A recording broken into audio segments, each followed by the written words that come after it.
জি, আসসালামু আলাইকুম। জি, মাটি এগ্রোতে আপনাদেরকে স্বাগতম। দেশ এবং প্রবাস থেকে যারা দেখছেন তাদেরকে আন্তরিক প্রীতি ও মোবারকবাদ। এটা হচ্ছে কোনো পুকুর না, এটা আমার একটা চৌবাচ্চা। তো আপনাদেরকে বিস্তারিত বললে আপনারা বুঝতে পারবেন। এই চৌবাচ্চা আমি কিছু তেলাপিয়ার সাথে তারাবাইং দিছিলাম।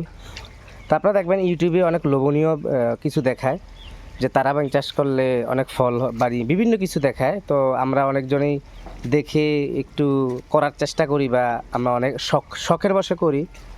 কিন্তু মাটি এগ্রো শুধু হাঁস মুরগি গরু ছাগল নিয়ে পড়ে থাকে নাই। মাটি এগ্রো মাছ এক্সপেরিমেন্ট মানে মাছ ব্যাপারে গবেষণা করতেছি আমরা, যে চৌবাচ্চা আসলে বায়োফ্লক অথবা আরএস বিভিন্ন পদ্ধতির একটু ব্যতিক্রমীভাবে আমরা করতে পারি কিনা।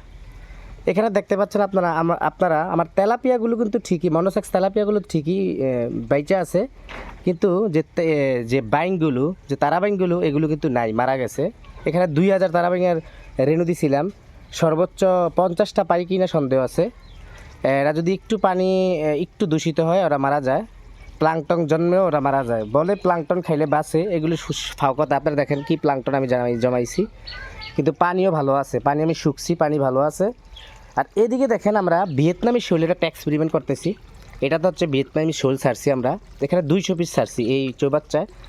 এখন কি করবো, এই তেলাপিয়াটা এই ভিয়েতনামি শোলের সাথে দিয়ে দেবো, আর এইটার মধ্যে আমরা অধিক ঘনত্বে শিং মাছ করবো আমরা। আপনারা দেখতে পাবেন, আমরা নেক্সটে ভিডিও দেবো।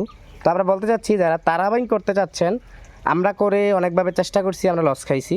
যদি আপনারা কেউ সফল হন আমাদেরকে জানাবেন। তবে তারাবাইং কতটা এরকমভাবে চৌবাচ্চায় হয় আমি জানি না, বাকিটা আপনারা দেখতে পারেন। তবে আমি বলবো যে তারাবাইং না করাটাই বেটার। এগুলা প্রকৃতির সাথেই সামঞ্জস্য, ওখানেই ঠিক আছে। কিন্তু কেউ যখন নিজে করতে যাবেন তাহলে তারাবাইং টিকে না, এটা আমরা বুঝতে পারলাম। তো মাটি এগ্রোর সাথে থাকবেন।